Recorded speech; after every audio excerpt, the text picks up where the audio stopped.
Да, станете со нас до 10 часот, како што можете да видите во најавата. Во 9 часот по вестите продолжуваме со гостин во студио.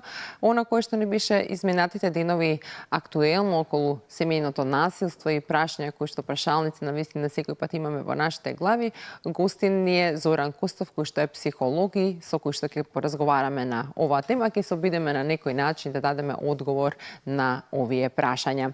Добро утро, Зоран, за вас. Добро ни дојдовте во Здраво Македонија. Добро утро, благодарам на поканата. Така, изминатите недели навистина имавме случувања кое што можеби не дека и во минатото не се случувале, но ете можеби не сме зборувале доволно постојано. Постојат вакви прашања и проблеми поврзани со семејното насилство кои што на некој начин завршуваат и со човечки жртви. Со што се случува човек да посегне по животот на своите родители или на некој свој близок? Да. Па добро, рековме дека поединечно во секој случај нема да навлегуваме подлабоко, пошто се многу случаи и верувам дека секој има некоја динамика што е малку поразлична од другата. Меѓутоа, она што е главното е дека колку год да, ајде да речеме дека станува збор за некаква психијатриска или психолошка дијагноза, или некаква психопатологија, колку и да е профилот психолошки здрав, е тоа речиси невозможно да иде во склоп со една ваква случка, нели да се случи вакво нешто што причинителот ете така, причинителот секако не може да биде здрав психолошки профил, дури и да биде, тоа се многу ретко се случува. Што најчесто доаѓа до ова? Значи, како што рековме, подлабоко нема да навлеземе, меѓутоа во семејно нас. Она што тенденцијата на луѓето кога ги гледаат ваквите случаи од страна е да ги симплифицираат. А тоа е се исклучил, барем од психолошки аспект, се исклучил некоја жичка се скинала, па декомпензирал психотично или се уклучила нагло шизофренија од нигде никаде. Тоа е контаминација, тоа е неточен одговор. Она што ни фали е можеби овие теми малце подлабоко да ги разглобиме и да научиме малку повеќе за да нели истовремено и помогнеме на стигматизацијата што се случува со психолошките нарушувања. Господине Зоран, зборувавме за причините за семејното насилство, дека нели може да се случуваат од најразлични причини, дека секако во однос на овие конкретно кои што завршиле со фатален исход, дека сепак не може да немале нели некоја позадина и не може да бидат на некој начин како се вели со здрав разум. Точно, да, секогаш има нешто во тој психолошки профил што е сомничаво, меѓутоа она што луѓето не знаат е, видете, најчесто она што го работиме во психотерапија или во психолошко советување кога клиентот доаѓа или пациентот доаѓа со одредена проблематика, тој доаѓа со потребата да му потврдите дека нема да го изгуби менталното здравје. Од каде доаѓа потребата за такво нешто? Таа доаѓа од лажното уверување, она што го викаме контаминација, тоа е дека менталното здравје е нешто што или го имате или го немате и во дадена секунда можете да го изгубите. И многу често веројатно и гледачите и оние кои што ги следат овие настани ги толкуваат на тој начин дека све било во ред. Дури гледате и испитаниците и соседите знаат да дадат изјава од типот ние сме се поздравувале, не делувало ништо, нели дека не е како што треба и така натаму. Меѓутоа со самите тие изјави се зајакнува тоа верување дека психопатологија или некакви психотични расстройства знаат од нигде никаде да се појават. Тоа не е точно. Значи секогаш има маркери кои што се релевантни и секогаш има еден потенцијал кој што ако не е адресиран, ако не се негува, ако не се санира, тој знае да помине во нешто многу пострашно. Психопатологијата има... Тоа значи дека доколку одреден, нели имаме одреден проблем и го потиснуваме, дека тој нема да се реши, туку само некако ќе расте. И тогаш само ќе се случи некоја експлозија. Токму така, меѓутоа стигматизацијата, дали станува збор за некакво психичко расстройство, па фамилијата не сака да го сподели тоа, па го кријат, едноставно ги маскираат сите тие. Зошто се случувајте тоа да не сака да го споделат? Вие вака со искуство од срам ли, од неприфаќање или од неможење да се соочиме со реалното, дека ете можеби имаме проблем, ама на крајот на денот сите имаме некаков проблем. Животот е едноставно таков. Точно, меѓутоа меѓу сите особини што ни се дадени од Господ и од мајка природа, дадена е игнорантноста. и човек забележал дека преку игнорантност можеби цената сепак ќе ја плати, можеби и ќе биде повисока, меѓутоа во моментот си купува некаков спокој. И онда колку повеќе сме игнорантни, колку повеќе ги маскираме тие работи или ги пикаме под тепих, што рековте вие, едноставно моментално не мораме да ја платиме цената, моментално не мораме да се соочуваме. Стресогените фактори олеснуваат, анксиозноста ни се намалува и си купуваме еден спокој. Меѓутоа тоа е спокој кој што се купува на рати и каматата доаѓа отпосле и каматата е лихварска. Каматата е премногу голема, цената е премногу голема, меѓутоа не можеме да не се залажеме со тоа дека ете можеби мене нема да ми се случи тоа, дека можеби овие работи ќе се решат сами од себе, дека можеби е потребно само доволно време за овие работи, нели да тлеат некаде под тепихот и магично ќе исчезнат или ќе испарат. Тоа најчесто не е случајот. Најчесто е обратното, затоа што сите овие профили, пак ќе речам без разлика на типот на психопатологија во позадина, имаат тенденција да детериорираат, односно патологијата има тенденција да расте и да се развива и да се додека не е адресирана. И таа никогаш не се случила, многу ретко, речи си никогаш, не се случува да нема ништо, да профилот е здрав, да профилот има здрави механизми да ги отфрла стресогените фактори или да се справува со нив и одеднаш доаѓа некој стресоген фактор и тој експлодира или се исклучува или манифестира нешто вакво најкобно и најсурово. Така. Како може да те препознаат ваквите луѓе, со какви проблеми се соочуваат? Понекогаш проблемите се многу ситни, многу занемарливи. Меѓутоа, тоа е Џордан Питерсон, добар клинички психолог, има една многу добра символика во врска со тоа. Тоа е змај со кој што треба да се соочите и понекогаш змајот има само една глава и не е толку страшен, меѓутоа го занемаруваме. Проблемот е што после на истиот тој змај, на истиот тој ѕвер му растат повеќе глави, се додека не дојде до степен да и да не сакаме да се соочиме, тој ќе ни дојде дома. Обично ваквите проблематики почнуваат со вака.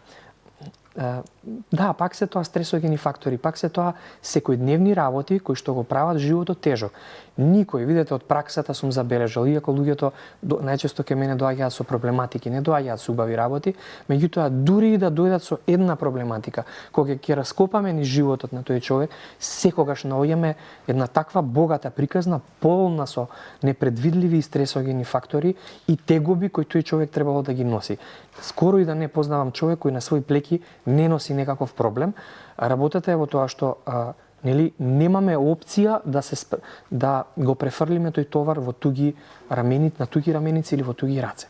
Мислам дека најдобрата варијанта е секој од нас, секој има различен товар.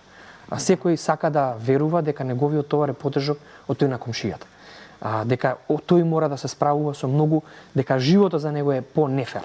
Меѓутоа, не го знаеме. Комшијата тревата е позелена, можеби затоа што е фарбана, можеби затоа што е пластична и така натаму, и тој си има своји проблеми. Мислам дека единственото потенцијално решение е секој од нас да си го прифати товарот што треба да го носи. Само во тој случај можеме да не дозволиме тоа да се, видете, да речеме дека имам тежок ден. Да. И да речеме дека сум добил некои лоши вести. И да речеме дека животот од тие лоши вести станува многу полош за мене. Уште потежок. И потежок. Се симнувам доле и влегувам во кола. Комшијата е неправилно паркиран. Заземал простор за две коли. Можам да ја гребнам колата од него. Ме разбирате, имам одличен потенцијал, мојата горчина и горчина од товарот кој што ми е наметнат, даден од животот да го носам, да го рефлектирам негде со идејата дека ќе ми олесни. И таа негова кола може да заврши со скршени ретровизори, може да заврши. Меѓутоа тоа не завршува тука. Луѓето се убедуваат дека тоа би можело да биде начин да се реши овој проблем. И може би привремено, може би таа агресија кога ја истакнуваат им нуди некакво олеснување, меѓутоа ако е решлива, тој проблем нема да расте. Никогаш таа агресија, тоа семено насилство, никогаш не почнало преку ноќ. Секогаш почнало со навреди, вербално, со психолошко малтретирање, па тоа преминало во нешто страшно, пострашно и пострашно, се додека не дошло до еден, најстрашното, најкобното, А тоа е затоа што личноста некако се уверува дека може да не го носи сопствениот товар и може да го рефлектира тоа на околината или на најблиските. Понекогаш имаме родители кои што, како да ви кажам, се обвинуваат за секој товар што детето треба да му го носи. И онда пробуваат да го носат на своји раменици и детето развива патерн кој што вика па јас вака ми е полесно. И онда за се е тогаш родителот крив и родителот тие плеки можат да носат толку. Јасно, Разбирате, да. понекогаш ќе се скршат, кога ќе дојде до колапс на тој систем, детево нема механизми како да носи собствен товар, а детето веќе не е дете. Детето Да. веќе е 40 години. И тогаш Навистина имаме проблем. Ете така, доаѓа стресоген фактор кој што апла немаме никаков потенцијал да се справуваме со него и што имаме рефлексија на агресија, проектирање на агресија, која што ете во даден момент ги преминува сите граници и доаѓа до нешто вако. Так, колку општеството има влијание, ете и средината во која што живееме, врз сето она кој што го велиме, што го носиме на плеки, што ни предизвикува нели проблеми, фрустрации за да Па, добро, околината влијае на многу различни начини. Некои се многу повеќе допираат и оставаат многу поголем печат, некои помал. Секогаш се фаќаме најмногу за тоа и не случајно, а тоа е затоа што е најактуелно и затоа што и јас верувам дека печатот од таков тип на околина е најдлабок, а тоа се социјалните мрежи. Значи имаме еден медиум во кој што можеме да живееме живот како што сме сакали и како што сме замислувале, барем можеме да го прикажеме како таков. Што значи тоа во превод? Кога постирате слики, кога постирате сценарија од тоа каков ви е животот и како си поминувате, тоа се секогаш најубавите слики. Тие слики поминуваат низ 1000 филтри. Тој што ги гледа тие слики нема прилика да види објективноста и нема прилика да направи што е позади сцената. Точно, и да направи објективна проценка за тоа колкав е товарот на другите и колкав е мојот. Зашто? За да може да соджвака дел од тие тегоби кои што му се дадени од животот на начин на кој што е посоодветен. Затоа што еве и други ви имаат проблеми, па не кукаат, па не рефлектираат, па не бараат, ме разбирате. Меѓутоа, ние така функционираме најмногу преку социјалните мрежи, а тоа е да се убедуваме и себе си и другите дека тоа се случува таму некаде, ама не и на мене. Не и на мене, што ете како што кажав на почетокот, секој живот има една интересна приказна, да. Да. Колку е важно навреме да се реагира, еве бидејќи рековме особено кога се работи за некои вакви фатални исходи дека не се случува тоа преку ноќ, дека тоа тлеело никаде, колку е важно ете навреме да се реагира кога се примети нешто дека има или кога веќе има семено насилство, како треба да се реагира и што треба да се превземе? Прво нешто што би поттикнал и би разбудил кај луѓето кои што се осеќаат дека имаат или имаат потреба или се во на местото на злочинот и дека треба нешто да превземат, а тоа е да соберат храброст. Затоа што потребна е храброст да го погледнеме она што во моментот ни носи огромен немир, наместо да го пикнеме под тепих. Се додека успееме да ја разбудиме таа храброст, дадена ни е.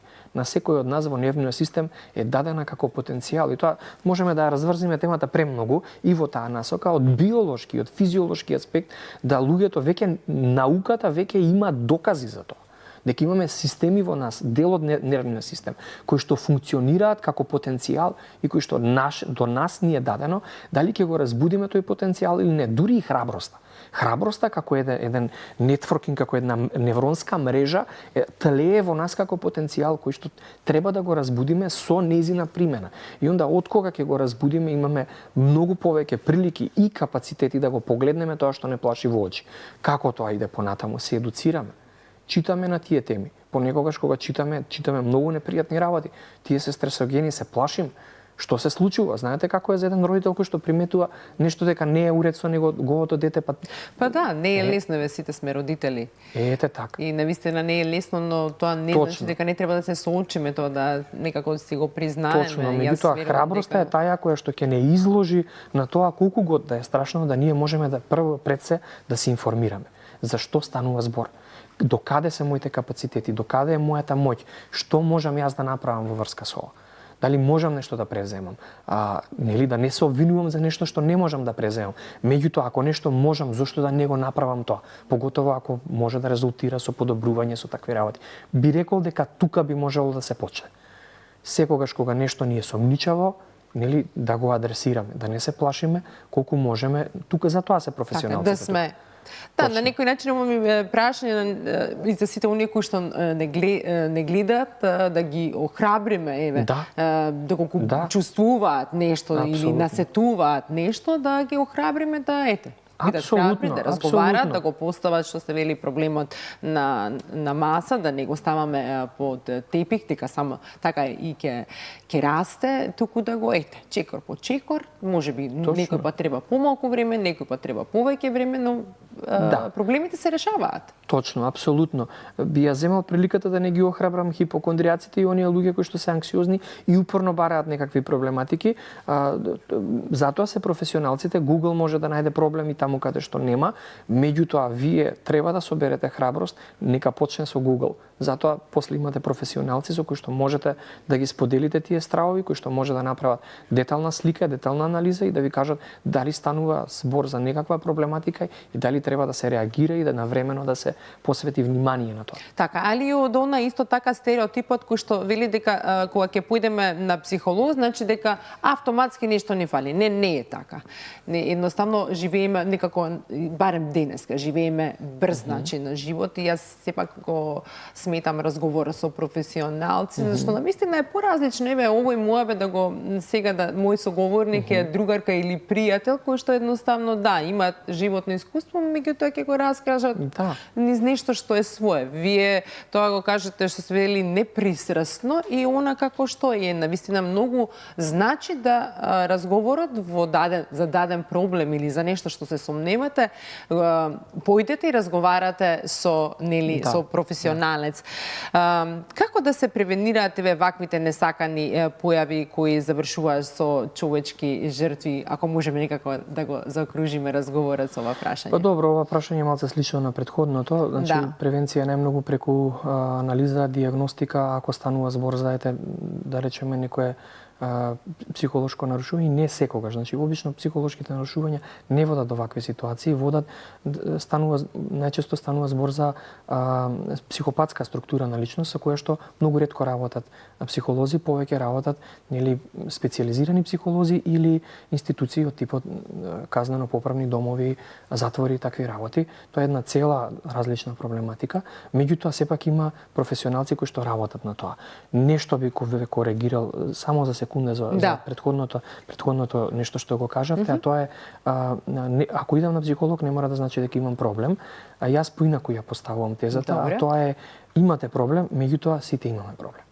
Сите имаме нешто на што сакаме да работиме. Го кажат во контекст дека не дека немаме, него дека на стереотипот леле со страв, дека не се оди онаа храброст која што треба да е од професионалец заслужена. Имам една многу поинтересна, еден поинтересен пристап, а тоа е и да имам проблем, ќе го решам. Ме разби, тоа е веќе храброста. Значи не е храброста да замижам пред проблемот, немам проблем, одам чисто за комуникација и да имам, ќе го решам. Ништо не е запишано во камен, многу работи се во глина, имаат потенцијал да се вајаат, да се поправаат, да се средуваат, затоа сме ние тука и тоа е тоа.